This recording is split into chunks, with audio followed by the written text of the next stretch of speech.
Assalamualaikum warahmatullahi wabarakatuh. Let me introduce ourselves. We are from group 6. Our member Elok Nadia Naima and Miflatun Nabila. We want to present about the content behavior therapy. Table of contents. Number 1, introduction. Number 2, behavior therapy figure. Number 3, key concept. 1. Introduction. Behavior therapy. Practitioner focus on track the observable behavior, determinant of current behavior, learning experience that drive change, adapting treatment strategies for clients, rigorous assessment and evaluation. Behavior therapy is used to treat a wide variety of psychological disorder, anxiety disorder, depression, post-traumatic stress disorder, substance abuse, eating and weight disorder, sexual problems.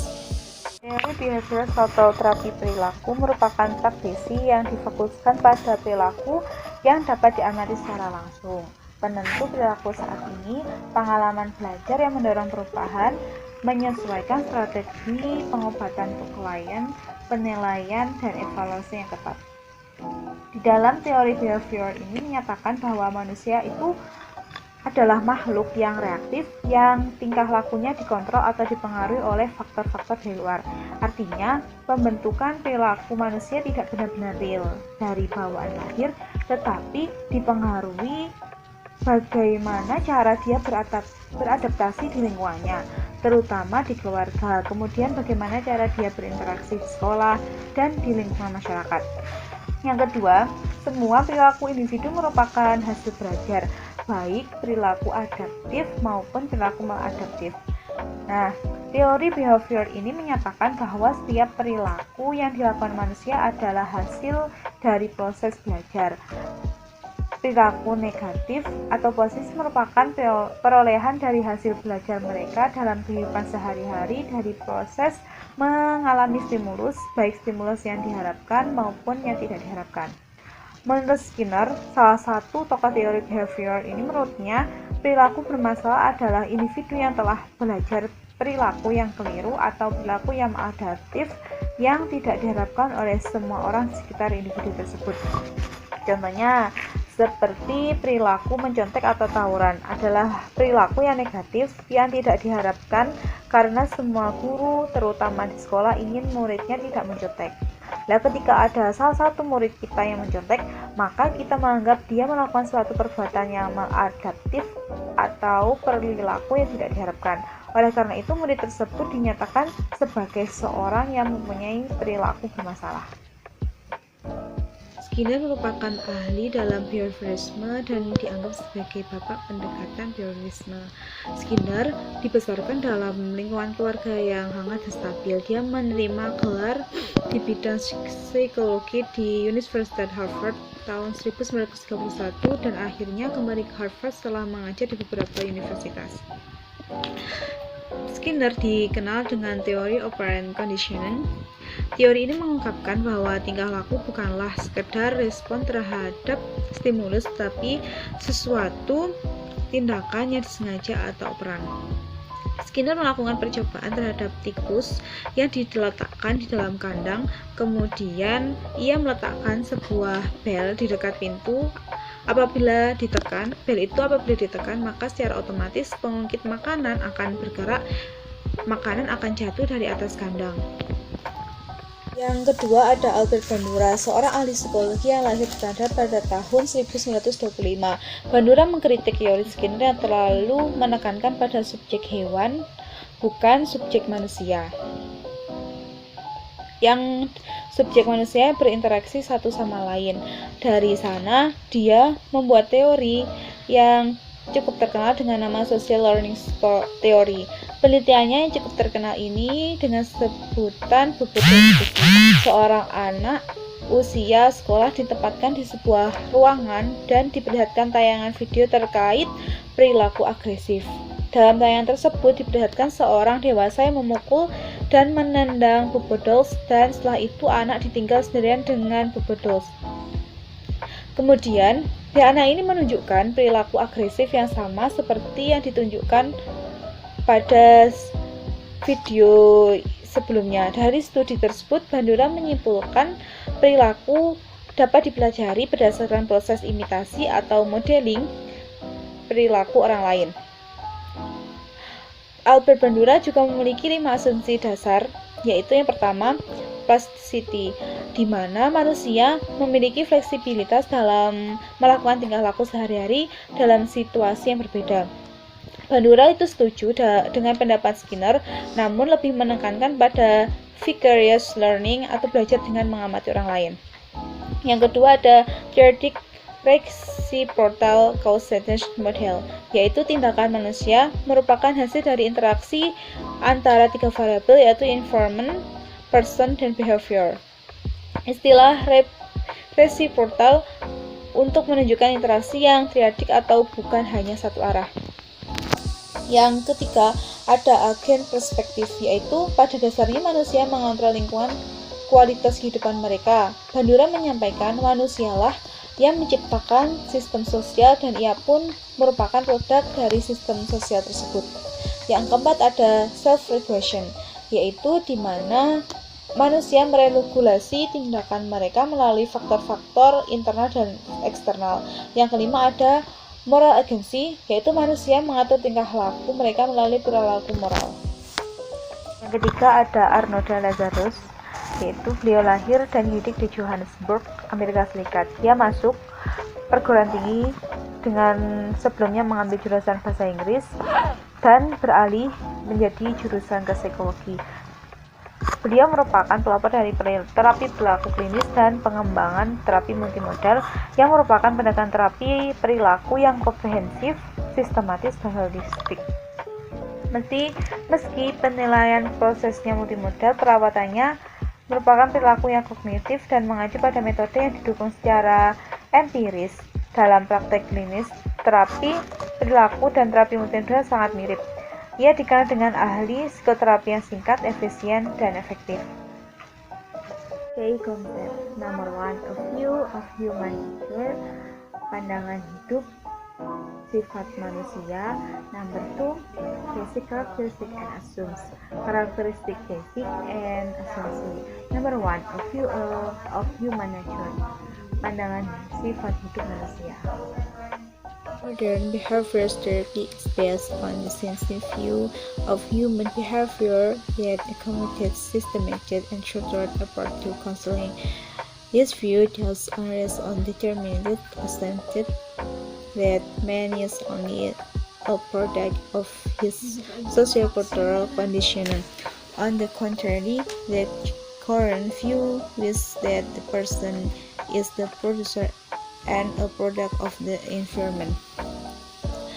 Terapi perilaku modern didasarkan pada pandangan ilmiah tentang perilaku manusia yang mengakomodasi pendekatan konseling yang sistematis dan terstruktur. Pandangan ini bertumpu pada asumsi deterministik bahwa manusia hanyalah produk dari pengkondisian sosial kulturalnya. Sebaliknya, pandangan saat ini adalah bahwa orang adalah produsen dari produk dari lingkungannya. Jadi dapat disimpulkan ini bahwa tingkah laku manusia merupakan hasil belajar dari tingkah laku yang baik atau buruk. Manusia dikatakan baik atau tidak dikatakan buruk, tetapi bisa dikatakan netral. Jadi tergantung dari stimulus yang diberikan kepada manusia. Teori ini menganggap bahwa pada dasarnya manusia bersifat mekanik atau merespon lingkungan dengan kontrol yang terbatas. Sangat jelas bahwa behavior melihat manusia seperti mesin. Manusia memulai kehidupannya dan bereaksi terhadap lingkungannya, dan interaksi ini menghasilkan pola-pola perilaku yang akan membentuk kepribadian. Perilaku seseorang yang ditentukan oleh intensitas dan beragamnya jenis penguatan yang diterima dalam situasi hidupnya. Semakin hal positif yang dilakukan dan mendapat reward, maka kemungkinan perilaku baik itu akan ia pelihara dan tertanam pada dirinya. Tetapi ketika seseorang berperilaku baik tetapi tidak ada yang merespon atau tidak ada yang memberi stimulus penguatan terhadap dirinya, maka kemungkinan perilaku baik itu akan hilang. Begitu juga sebaliknya. Sebagai contoh, seorang anak yang suka mencuri, ketika ia mencuri dan ketahuan tidak ada yang memberi penguatan berupa punishment di lingkungannya, maka si anak tersebut kemungkinan perilakunya akan bertahan dan berkembang. Kalau misalnya dari si anak ini yang mencuri dan mendapat punishment, kemungkinan tingkah lakunya itu akan berhenti dan hilang. Jadi, peran lingkungan itu sangat kuat, di mana respon dan atau penguatan dari lingkungan entah itu positif maupun negatif akan membentuk karakter tingkah laku manusia. Next, basic characteristic and assumptions. Karakteristik dasar dan asumsi. Number 1. Behavioral therapy is based on scientific method procedure. Terapi perilaku didasarkan pada prosedur metode ilmiah. Singkatnya, konsep dan prosedur perilaku dinyatakan secara eksplisit atau secara tegas dan mudah dipahami, diuji secara empiris dalam kerangka konseptual dan direvisi terus-menerus. Number 2. Behavior is not limited to overt action by someone we can observe. Perilaku tidak terbatas pada tindakan terbuka yang dilakukan seseorang yang dapat kita amati. Perilaku ini juga mencakup proses internal seperti kognitif, keyakinan, dan emosi. Karakteristik utama dari suatu perilaku adalah bahwa perilaku tersebut dapat didefinisikan secara operasional atau secara nyata. Number 3. Behavioral therapy deals with the client's current problems and the factor that influence them. Terapi perilaku menangani masalah klien saat ini dan faktor-faktor yang mempengaruhinya. Sebagai lawan dari analisis faktor penulis sejarah yang mungkin penekanannya ada pada faktor-faktor spesifik yang mempengaruhi fungsi saat ini dan faktor apa yang dapat digunakan untuk memodifikasi kinerja. Jadi, counseling behavior ini lebih difokuskan pada masalah konselor sekarang yang dispesifikan atau yang akan dirubah menjadi perilaku dari maladaptif menjadi perilaku yang adaptif. Number 4. Client involved in behavioral therapies are expected to take an active role by participating in specific action to address their problems.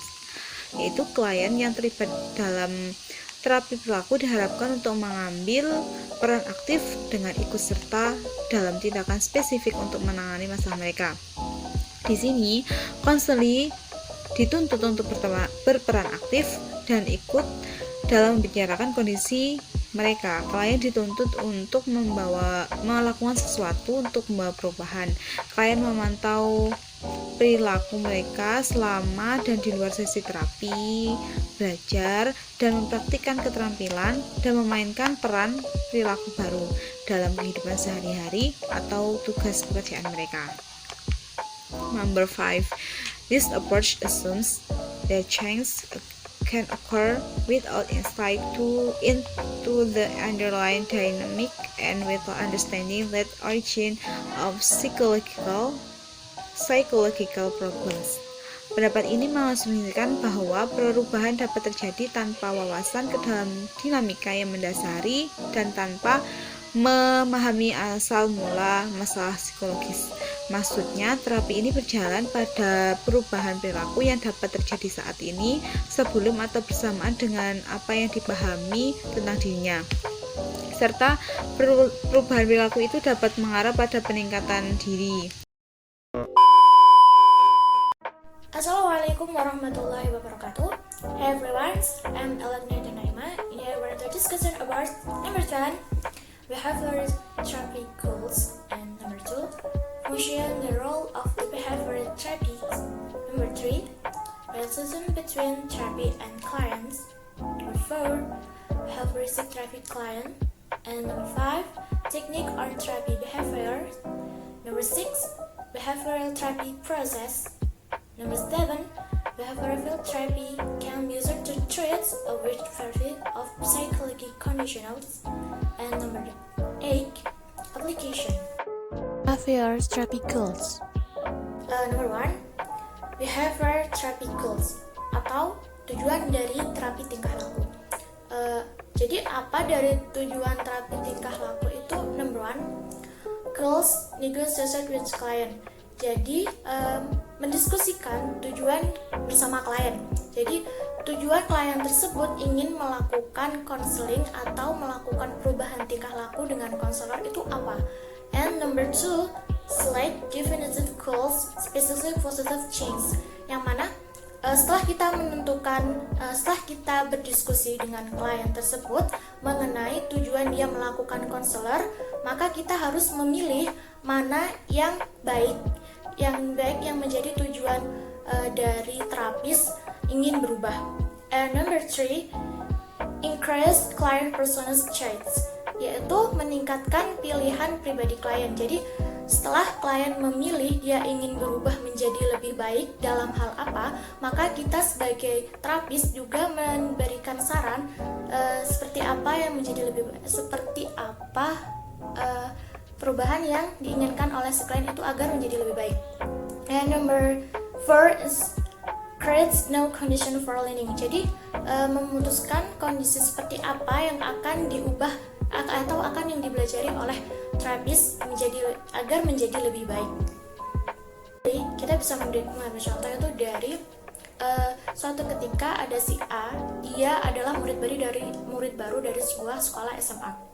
Nah, sebagai seorang murid baru, dia pasti ingin memiliki teman yang banyak, ingin tidak dikucilkan dalam suatu golongan, sehingga dia menjadi anak yang nakal, anak yang mengikuti tingkah laku teman-temannya yang berada seperti bolos, sering mencuri uang orang tua, kemudian sering mencontek. Padahal sebelumnya dia adalah murid teladan yang baik, dalam artian anak baik-baik.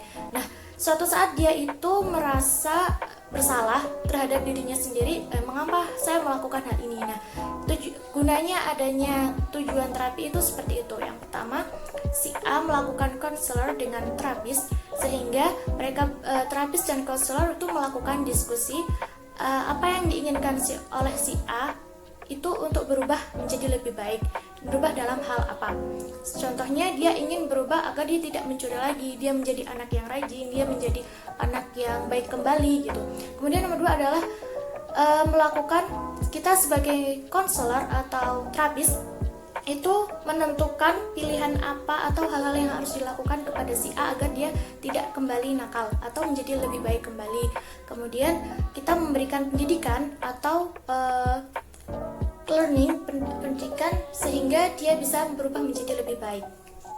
Function and role of the behavior therapy. And number 2 is function and the role of the behavioral therapists. Behavioral therapists exist and their active function as consultants and problem solvers pay attention to direction provided by their clients and the willing to follow their clients. What is this common techniques for other adversaries? Tapi tingkah laku harus memainkan peran yang aktif dan direktur dalam pemberian treatment, yakni terapis menggunakan pengetahuan ilmiah pada pencarian permasalahan manusia para kliennya. Di sini terapis itu berfungsi sebagai guru, pengaruh, dan ahli pengdiagnosis dalam tingkah laku yang adaptif dan dalam menentukan prosedur penyembuhan yang diharapkan mengarah pada tingkah laku yang baru dan positif. Menurut Gerstein menyebutkan bahwa peran terapis sebagai perkuatan dan fungsi lainnya adalah peran sebagai model bagi seorang klien.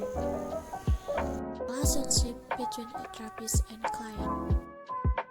Number 3, relationship between therapist and clients. Selanjutnya adalah hubungan antara terapis dan klien, yang mana most behavioral therapists stress the importance of establishing and collaborating working relationship with their client.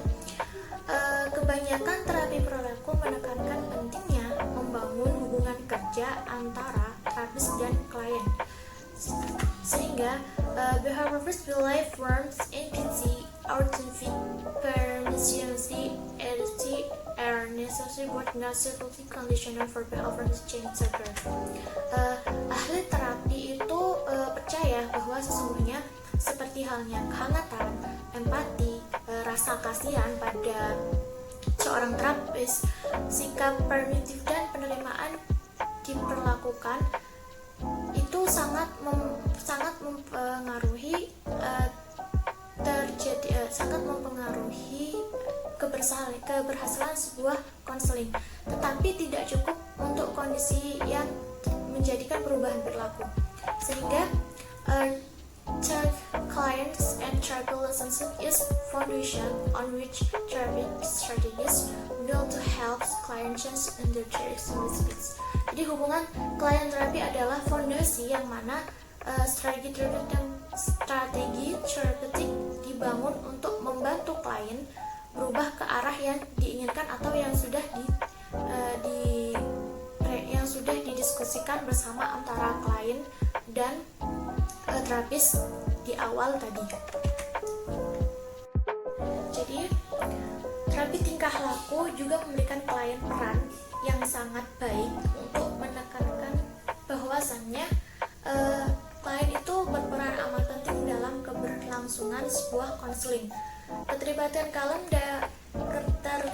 klien dalam proses terapeutik harus dianggap sebagai kenyataan bahwa klien menjadi lebih aktif.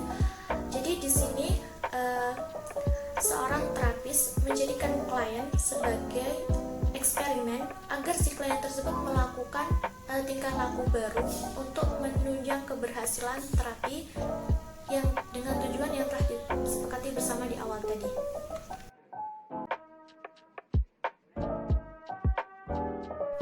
And the next is behavioral therapy clients. Behavioral therapy clients is most motivated to change. Jadi klien terapi tingkah laku dapat berubah hanya melalui motivasi. Kemudian nomor 2, only if the transfer of change made in therapy is encouraged or in the everyday life the therapy is successful. Hanya jika transfer perubahan yang dilakukan dalam terapi dilakukan oleh terapis dan diterapkan dalam kehidupan sehari-hari, maka terapi itu bisa dikatakan berhasil.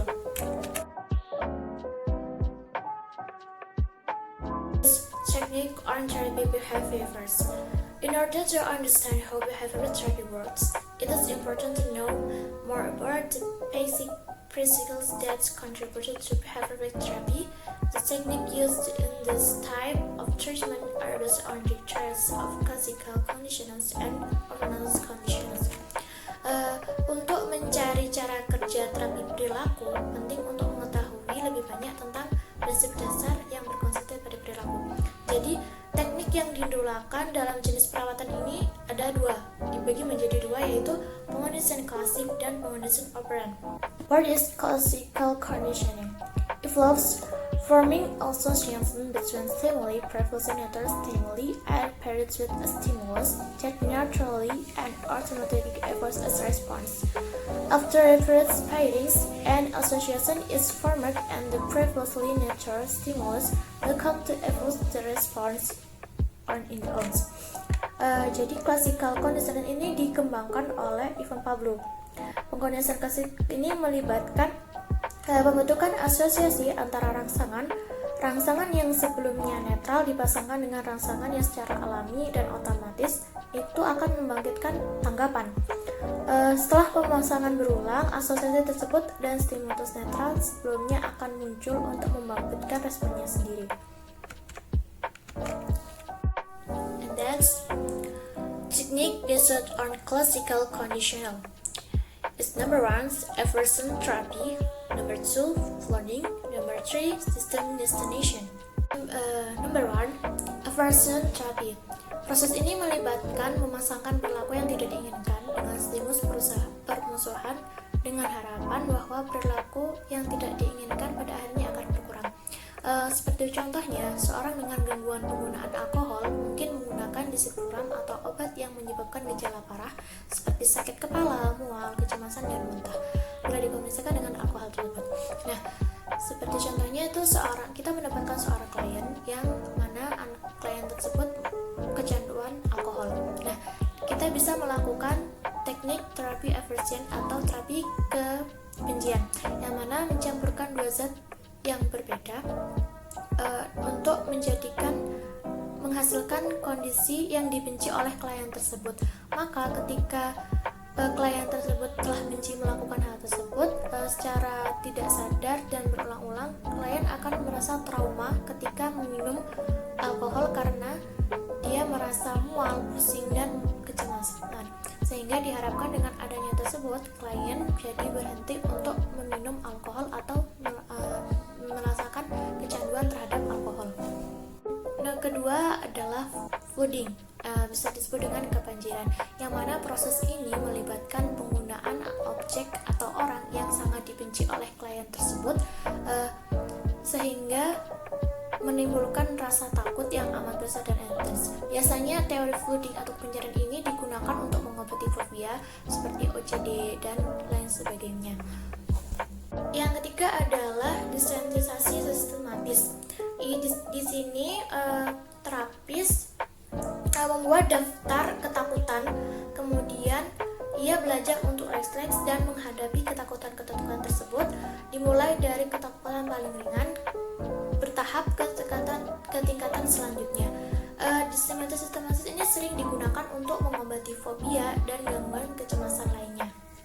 Next is technique based of operant conditioning. Teknik dari operant conditional ini terbagi menjadi 4, yaitu yang pertama contingent management, number 2 exigency, number 3 modeling, and second economics. Yang pertama adalah manajemen kontingensi. Dalam pendekatan ini antara klien dan terapis atau orang tua dan guru itu menggunakan kontrak tertulis mengenai perubahan-perubahan yang akan didiskusikan. Jadi seperti halnya contoh, guru bersepakat dengan muridnya melalui kontrak tertulis bahwasanya jika murid bolos selama lebih dari 3 kali maka akan adanya hukuman. Nah, manajemen kontingensi ini dinilai cukup efektif dalam melakukan perubahan dikarenakan tujuannya itu tertulis dengan jelas, maka seorang terapis itu akan merasa takut dan ingat terus mengenai kontrak yang ada.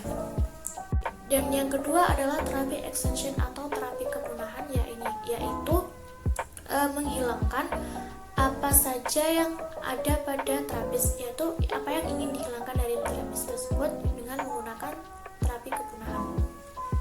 Kemudian adalah terapi modeling atau memberikan contoh. Kemudian adalah taken ekonomi. Strategi ini bergantung pada penguatan untuk mengubah perilaku. Seperti halnya orang diizinkan mendapatkan token yang dapat ditukar dengan hak istimewa atau barang yang diinginkan.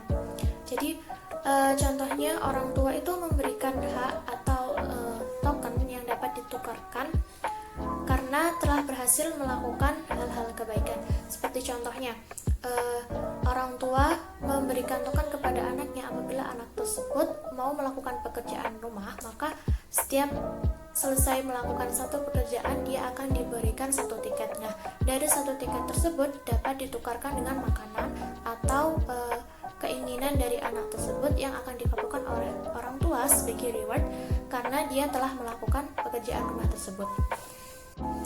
Selanjutnya yaitu behavioral therapy process. Dalam melaksanakan terapi tingkah laku ada beberapa proses yang harus dilakukan oleh konselor kepada terapis, yaitu yang pertama adalah assessment.